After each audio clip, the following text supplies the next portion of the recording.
હાલો good morning students. આજે આપણે આ વિડિયો લેક્ચર દ્વારા નવા ચેપ્ટરની શરૂઆત કરીએ છીએ. વ્યાપાર તુલા અને લેણદેણની તુલા, આ બે શબ્દો તમે સાંભળ્યા જ હશે. આજના આપણા લેક્ચરમાં આપણે જોઈશું વ્યાપાર તુલા એટલે શું, લેણદેણની તુલા બેલેન્સ ઓફ ટ્રેડ એટલે શું, બેલેન્સ ઓફ પેમેન્ટ એટલે શું, બેલેન્સ ઓફ ટ્રેડ અને બેલેન્સ ઓફ પેમેન્ટ વચ્ચે શું ફરક છે, અને સૌથી અગત્યનું કે લેણદેણની તુલામાં અસમતુલા માટેના કારણો. તો વ્યાપાર તુલા એટલે કોઈ એક ચોક્કસ સમયગાળા દરમિયાન દ્રશ્ય વસ્તુની આયાત અને નિકાસનું સર્વૈ એટલે બેલેન્સ ઓફ ટ્રેડ, ગુજરાતીમાં એને વ્યાપાર તુલા. હવે જે બેલેન્સ ઓફ પેમેન્ટ છે એ કોમ્પ્રિહેન્સિવ કોન્સેપ્ટ છે. એટલે કિન્ડલ વર્ઝનના શબ્દોમાં કહીએ તો it is the systematic record of all economic transaction between the residence of the reporting country and residence of the foreign countries during a given period of time. ગુજરાતીમાં ભાષાંતર એવું છે કે લેણદેણની તુલા એટલે નિયત સમય દરમિયાન દેશના નાગરિકોના વિશ્વના બધા નાગરિકો સાથેના આર્થિક વિનિમયની વ્યવસ્થિત યાદી. Systematic record of all economic transaction between the residents of the reporting country and residents of the foreign country. હવે આ જે વ્યાખ્યા પરથી આપણે કહી શકાય કે બેલેન્સ ઓફ ટ્રેડ, આ લેણદેણની તુલા, એનો કોન્સેપ્ટ વિશાળ છે, કોમ્પ્રિહેન્સિવ છે, અને વ્યાપાર તુલા એ લેણદેણની તુલાનો માત્ર એક ભાગ છે. કેમ કે વેપાર તુલામાં માત્ર દ્રશ્ય વસ્તુઓની આયાતોને નિકાસ જોઈ શકાય તેવું, મતલબ ભૌતિક વસ્તુઓ નો સમાવેશ થાય છે, જ્યારે લેણદેણ તુલામાં દ્રશ્ય વસ્તુઓ અને અદ્રશ્ય વસ્તુઓની આયાત નિકાસ. અદ્રશ્ય વસ્તુ એટલે કઈ? સેવાઓ, બેન્કિંગની સેવાઓ, શિપિંગ હોય, ઇન્સ્યોરન્સ હોય, ટુરિઝમ હોય, એ બધાનું મૂડીની હેરફેર, વ્યાજની ચૂકવણી, એ બધી જ વસ્તુનો સમાવેશ શામાં થાય છે? લેણદેણની તુલામાં. એટલે બેલેન્સ ઓફ ટ્રેડમાં બેલેન્સ ઓફ પેમેન્ટમાં આપણે દ્રશ્ય વસ્તુઓની આયાત નિકાસો, અદ્રશ્ય વસ્તુઓની આયાત નિકાસો અને આંતરરાષ્ટ્રીય હેરફેર, નાણાંની international movement of capital, finance, transfer of resources from one country to other country, આંતરરાષ્ટ્રીય નાણાંની જે હેરફેર છે મૂડી, એ પણ આપણે એને સમાવેશ કરી શકીએ છીએ. એટલે વ્યાપાર તુલા એ લેણદેણ તુલાનો એક માત્ર ભાગ છે. હવે અકાઉન્ટ્સના સેન્સમાં, અકાઉન્ટિંગ સેન્સમાં balance of payment is always balance. જે લેણદેણની તુલા એ હંમેશા સમતુલામાં રહે છે, બરાબર. પણ આપણે અર્થશાસ્ત્રમાં જો મૂડી ખાતું અને ચાલુ ખાતું કહે, ચાલુ ખાતામાં આપણે લેણદેણની તુલામાં અસમતુલા હોઈ શકે છે, જ્યારે ટોટલ જે રિસિપ્ટ છે એ ટોટલ પેમેન્ટ કરતાં ઓછી થઈ જાય, બરાબર. આપણું જે નિકાસોનું મૂલ્ય એ આયાતોના મૂલ્ય કરતાં ઓછું હોય ત્યારે લેણદેણની તુલામાં અસમતુલા સર્જાય છે. ટોટલ પેમેન્ટ છે આપણું, એ ટોટલ રિસિપ્ટ એટલી ના હોય કે જેનાથી કન્ટ્રી ટોટલ પેમેન્ટ કરી શકે છે, તો ત્યારે લેણદેણની તુલામાં અસમતુલા સર્જાય છે. એ લેણદેણની તુલામાં અસમતુલાના કારણો શું છે? 3-4 પરિબળો છે. આર્થિક પરિબળો છે, કુદરતી પરિબળો છે, રાજકીય પરિબળો છે અને અન્ય પરિબળો છે. જેમાં સૌથી અગત્યનું આપણે ડિસ્કસ કરવાનું છે એ આર્થિક પરિબળ. પહેલું છે વેપાર ચક્રીય ફેરફારો. ગયા ચેપ્ટરમાં જેવું કે આ વેપાર ચક્ર છે, એના 4 છે: prosperity, recession, depression and recovery. તેજી, ઓત, મંદી અને સુધારણા. તો જ્યારે આ તેજીનો સમય હોય ત્યારે શું થાય?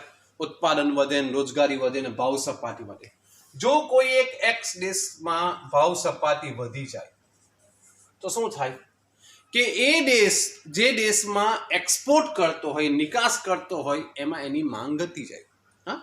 માની લે કે એ જે વસ્તુની નિકાસ કરે છે એ એની જે ઇલાસ્ટિસિટી છે, મૂલ્ય સાપેક્ષતા, એ એકમ કરતાં વધારે છે. સાપેક્ષ રીતે મૂલ્ય સાપેક્ષ છે. એટલે મતલબ ધારો કે ઇલેક્ટ્રોનિક આઇટમ્સ કે એ વગેરેની નિકાસ કરે છે. જો એ કન્ટ્રી પેટ્રોલિયમ પ્રોડક્ટ્સની નિકાસ કરતો હોય તો પ્રશ્ન જ નથી, કેમ કે એની પ્રોડક્ટની ઇલાસ્ટિસિટી કેવી છે, <1 છે. પણ આવી પ્રોડક્ટની કરે છે એટલે જે એની જે વસ્તુની કિંમત વધતા શું થાય, માંગ ઘટી જાય છે અને એ લેન્ડની તુલનામાં અસમતુલા માટે કારણ કરી શકે છે. બીજા અર્થમાં એમ પણ સમજી શકાય કે માની લે કે કોઈ એક એક્સ કન્ટ્રી છે એ ABC કન્ટ્રી દેશમાં પોતાની નિકાસ કરે છે અને આ જે ABC છે દેશ એ મંદીમાંથી પસાર થઈ રહ્યા છે, એમાં રિસેશન ચાલે છે, ડિપ્રેશન ચાલે, તો શું થાય, એમની માંગ ઘટી જશે અને એક્સપોર્ટ પણ ઘટી જશે અને એ આની રિસેશનના કારણે, આ કન્ટ્રીઝમાં આવેલી રિસેશનના કારણે એક્સ કન્ટ્રીની જે બેલેન્સ ઓફ પેમેન્ટ છે એ ડિસઇક્વિલિબ્રિયમમાં થઈ જશે, એની જે લેન્ડની તુલા છે એમાં અસમતુલા સર્જાશે. તો વ્યાપાર ચક્રીય પરિબળો છે એ લેન્ડની તુલનામાં અસમતુલા લાવવા માટે જવાબદાર છે. બીજું છે ફુગાવાજન્ય દબાણ. ફુગાવો બંને રીતે લેન્ડની તુલનામાં અસમતુલા સર્જવામાં કારણભૂત છે. બંને રીતે. એક બાજુ શું કરે છે, ફુગાવાથી આપણી નિકાસો ઘટે છે અને બીજી બાજુ આપણી આયાતો વધે છે. નિકાસો કઈ રીતે ઘટે કે આપણા દેશમાં માની લે કે ફુગાવાની પરિસ્થિતિ છે, આપણા દેશમાં ફુગાવા ભાવ સપાટી 10% વધે છે. એનો અર્થ એ નથી કે આપણા નેબર કન્ટ્રીઝ બધા જ કન્ટ્રીઝમાં 10%ના દરે ભાવ સપાટી વધે છે. તો આપણા દેશમાં ફુગાવો હોય તો ભાવ સપાટી વસ્તુની કિંમતો વધી જશે અને કિંમત વધી જશે તો એ આપણી જે પ્રોડક્ટ છે એ આંતરરાષ્ટ્રીય બજારમાં પોતાની કોમ્પિટિટિવ સ્ટ્રેન્થ ગુમાવી દેશે. ઓકે, એ આંતરરાષ્ટ્રીય બજારમાં એ વસ્તુની કિંમત વધતા એની માંગ ઘટી જશે એટલે આપણી નિકાસો ઘટવા પામશે.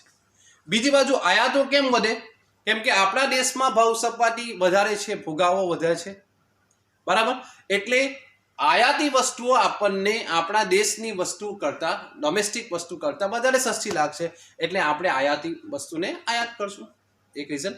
બીજું કે ફુગાવા દરમિયાન લોકોની નાણાકીય આવક વધી જાય છે અને લોકોની નાણાકીય આવક વધતા પણ આયાતો વધી શકે છે.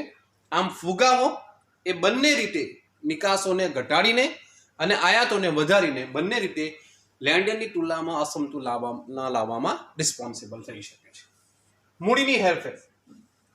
દેશમાં કાયદો અને વ્યવસ્થાની પરિસ્થિતિ કથળી જાય અથવા રાજકીય અસ્થિરતા થાય તો મૂડીની હેરફેર થાય, એક દેશમાંથી બીજા દેશમાં ફ્લાઇટ ઓફ કેપિટલ કહી શકાય ને, થઈ તો પ્રોબ્લેમ થઈ શકે છે. અથવા કોઈ એક દેશ અન્ય દેશો પાસેથી વધારે પડતી લોન લઈ લે, એનું વધારે દેવાદાર બની જાય તો પણ દેશની લેન્ડની તુલનામાં અસમતુલા આવી શકે છે. કેમ કે દેવું લે એને રિટર્ન તો કરવાનું, એને રિપે તો કરવાનું છે, એને કેપિટલ બી ચૂકવવું પડે, એને ઇન્ટરેસ્ટ બી ચૂકવવું પડે, તો એને શું થાય, આ લેન્ડની તુલનામાં અસમતુલા થઈ શકે છે.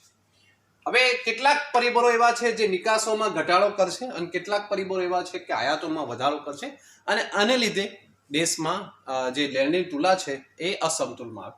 નિકાસોમાં ઘટાડો કરવાના પરિબળો છે અર્થતંત્રનું સંકોચન અને નિકાસી વસ્તુઓના ઉત્પાદનમાં ઘટાડો. હમણાં જ આપું કે રિસેશન, ડિપ્રેશન હોય તો એ અર્થતંત્રનું સંકોચન થાય છે. આપણે એ ચેપ્ટરની શરૂઆતમાં જ કહીએ કે આર્થિક પ્રવૃત્તિઓ છે કેટલીક વાર એક્સપાન્ડ થાય છે, કેટલીક વાર કોન્ટ્રેક્ટ થાય છે. અર્થતંત્રનું સંકોચન થાય એટલે ઉત્પાદન ઘટે, રોજગારી ઘટે, આવક ઘટે. આ સમયમાં આપણા દેશમાં જ એટલી વસ્તુનું ઉત્પાદન થતું નહીં કે આપણે પોતાની જે વસ્તીની છે એ માંગને સંતોષી નથી શકતા, તો આપણે એક્સપોર્ટેબલ સરપ્લસ ક્યાંથી લાવીએ? તો આપણે જે નિકાસી વસ્તુ છે, નિકાસ કરવા માટે જે આપણે સરપ્લસ જોઈએ વધારાનો, એ આપણી પાસે રહેતો નથી. એટલે અર્થતંત્રનું સંકોચન થતાં આપણે નિકાસ કરી શકતા નથી અથવા નિકાસોમાં ઘટાડો થાય છે, એમ કે આપણી પાસે અવેલેબલ એક્સપોર્ટેબલ સરપ્લસ હોતો નથી. નેક્સ્ટ છે ઊંચી કિંમત અને હલકી ગુણવત્તા. એ પણ અગત્યનું કારણ છે કે આપણી જે વસ્તુઓની કિંમત જો વધી જાય અથવા અને એની ગુણવત્તા જો હલકા પ્રકારની હોય તો આપણે એ વસ્તુઓની આપણે શું કે નિકાસ કરી શકતા નથી. ઘણીવાર આંતરરાષ્ટ્રીય બજારમાં તીવ્ર હરીફાઈ હોય છે અને એમાં આપણે એ જે સ્પર્ધામાં ટકી ના શકીએ, જો આપણે કોમ્પિટિટિવ સ્પર્ધાત્મક કિંમત ન રાખી શકીએ તો એ નિકાસ કરી શકતા નથી.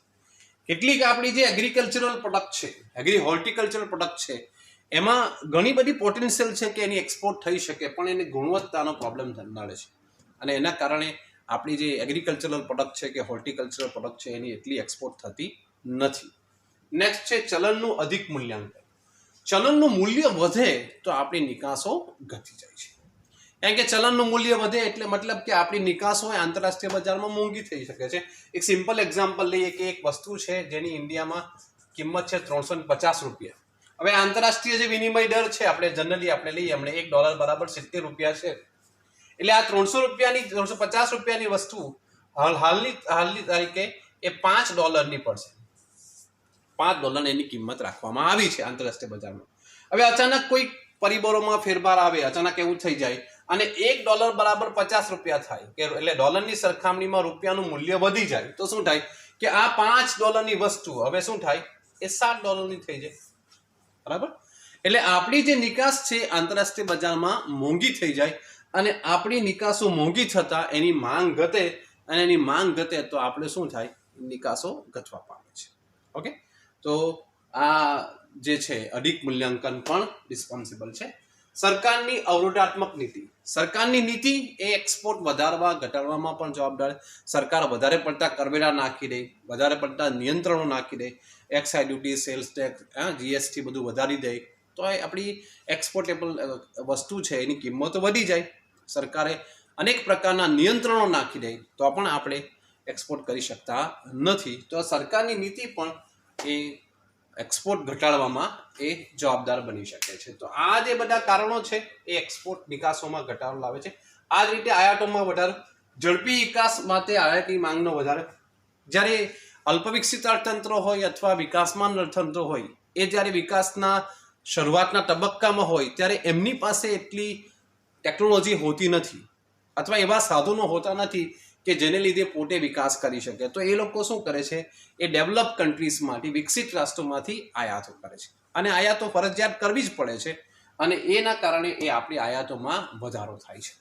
નેક્સ્ટ છે પ્રદર્શન અસર, નિદર્શન અસર અથવા આપણે એને અંગ્રેજીમાં શું કહીશું ડેમોન્સ્ટ્રેશન ઇફેક્ટ. એ ડેમોન્સ્ટ્રેશન ઇફેક્ટ એ ભારત જેવા દેશમાં ખૂબ જ સ્ટ્રોંગ છે. કારણ કે ભારત આપણને કહેવામાં જરાક સંકોચ થાય પણ ભારત આપણો દેશ છે એક દંભિસ્થાન છે, દંભ કરનારા લોકોનો દેશ છે. જે હોય જે નથી હોતું એને બતાવવામાં આપણે વધારે ચેમ્પિયન છે એમ કહી શકાય.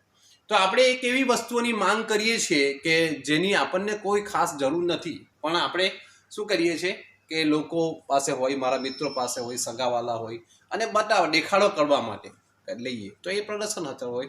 એના કારણે પણ ઘણીવાર જે ઇમ્પોર્ટેડ આઇટમ્સની માંગ વધે. સપોઝ કે મારા હાથમાં વોચ છે, હમણાં હું મેડ ઇન જાપાન કે made in Switzerland Swiss watch પહેરું તો મારી ઇમ્પ્રેશન સારી પડે એવું મને લાગે તો શું કરું કે હું એ ઇમ્પોર્ટેડ આઇટમ વધારે પ્રિફર કરું. તો આવી જે વૃત્તિ છે એ આપણા દેશમાં ઘણી સ્ટ્રોંગ છે દરેક બાબતમાં, માત્ર વસ્તુ અને સેવા યુઝ કરવામાં દરેક બાબતમાં છે.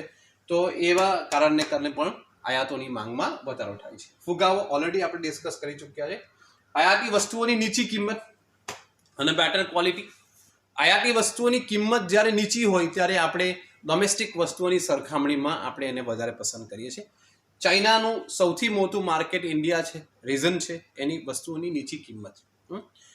ભારત અને ચાઇનાના હમણાં રાજદ્વારી સંબંધો થોડા વણસ્યા છે છતાં પણ આપણે જોયું તો ભારતનું લાસ્ટ યરનું સૌથી મોટું ટ્રેડ પાર્ટનર આપણું ચાઇના છે. ભારત દેશમાં જેટલા પણ મોબાઈલ છે એમાંથી લગભગ 77% જેટલા મોબાઈલ ચાઇનામાંથી આવે છે. નીચી કિંમતે વસ્તુ મળે છે, બેટર ક્વોલિટી હોય છે તો લોકો પ્રિફર કરે છે, એમાં બે મત નથી. તો આ જે બધા કારણ છે એ કારણ છે એ આયાતોમાં વધારો કરે છે અને નિકાસોમાં ઘટાડો કરે છે. કુદરતી પરિબળો, ભૂકંપ આવે, પૂર આવે, કોઈ અકસ્માત થાય કે આ બધા કુદરતી પરિબળોને કારણે શું થાય આપણી પ્રોડક્ટિવ એસેટ્સ ડિસ્ટ્રોય થઈ જાય છે તો આપણું ઉત્પાદન ઘટી જાય છે અને ઉત્પાદન ઘટી જાય તો આપણે નિકાસથી જે સરપ્લસ છે એ આપણે કરી શકતા નથી. તો એને કારણે પણ આપણે શું થાય લેન્ડની તુલનામાં અસમતુલા સર્જાય છે. રાજકીય પરિબળો આપણે કહેવાય છે કે there is always a positive correlationship between political stability and economic growth. આર્થિક વિકાસ અને રાજકીય સ્થિરતા એ બે વચ્ચે સીધો સંબંધ છે. જો પોલિટિકલ ઇન્સ્ટેબિલિટી આવી જાય, રાજકીય અસ્થિરતા સર્જાય, વોર થઈ જાય, યુદ્ધ થઈ જાય, વિદેશી આક્રમણનો ભય સર્જાય, કાયદો અને વ્યવસ્થાની પરિસ્થિતિ મણસી જાય તો આ બધા પરિબળને કારણે પણ આપણે લેન્ડની તુલનામાં અસમતુલા સર્જાઈ શકે છે. કે આપણે જે એક્સપોર્ટ છે આપણે એટલું કરી શકતા નથી. ઉત્પાદન જ એટલું ન થાય તો પછી એક્સપોર્ટ કરવાનો પ્રશ્ન જ નથી. અન્ય પરિબળો જેવું કે વસ્તીમાં વધારો થાય, ભારત દેશના સંદર્ભમાં ચર્ચા કરવાની ખાસ જરૂર નથી, કેમ કે વસ્તી વધતા દરેક વસ્તુઓની માંગ અને સેવાઓમાં વધારો થાય છે અને આપણે આયાત કરવા સિવાય છૂટકો નથી. એ જ રીતે માળખાગત પરિવર્તન આવે છે, નવી નવી શોધો થાય છે, એ બધા પરિબળો છે, મિસલેનિયસ ફેક્ટર છે, એ પણ લેન્ડની તુલનામાં અસમતુલા માટે જવાબદાર ગણી શકાય. તો આજના જે વિડીયો લેક્ચરમાં આપણે શું જોયું કે લેન્ડની તુલા અને વેપાર તુલા. વેપાર તુલા એ નેરો કોન્સેપ્ટ છે, એ માત્ર દ્રશ્ય વસ્તુઓની આયાત અને નિકાસો દર્શાવે છે, એનું સર્વે દર્શાવે છે. એ અર્થતંત્રનું એક પાર્શિયલ પિક્ચર આપે છે, રિયલ પિક્ચર નથી આપતો. જે લેન્ડની તુલા એ ઇકોનોમિક કન્ડિશનનું રિયલ પિક્ચર આપે છે. એ લેન્ડની તુલામાં દ્રશ્ય વસ્તુની આયાતો નિકાસો અને સાથે સાથે અદ્રશ્ય વસ્તુઓ સેવાઓની આયાતો અને નિકાસો પણ ગણાવી શકાય છે. ઓકે, એ બ્રોડ કોન્સેપ્ટ છે, કોમ્પ્રિહેન્સિવ કોન્સેપ્ટ છે, વાઇડ કોન્સેપ્ટ છે. એમાં લેન્ડની તુલામાં અસમતુલા સર્જાઈ શકે છે. એમાં 4 પરિબળો છે: આર્થિક પરિબળો, કુદરતી પરિબળો, રાજકીય પરિબળો અને અન્ય પરિબળો. સૌથી અગત્યના છે આર્થિક પરિબળો, જે આપણે બરાબર ચર્ચા કરી છે. ઓકે, આજના દિવસ પૂરતું આટલું રહેશે. Thank you very much.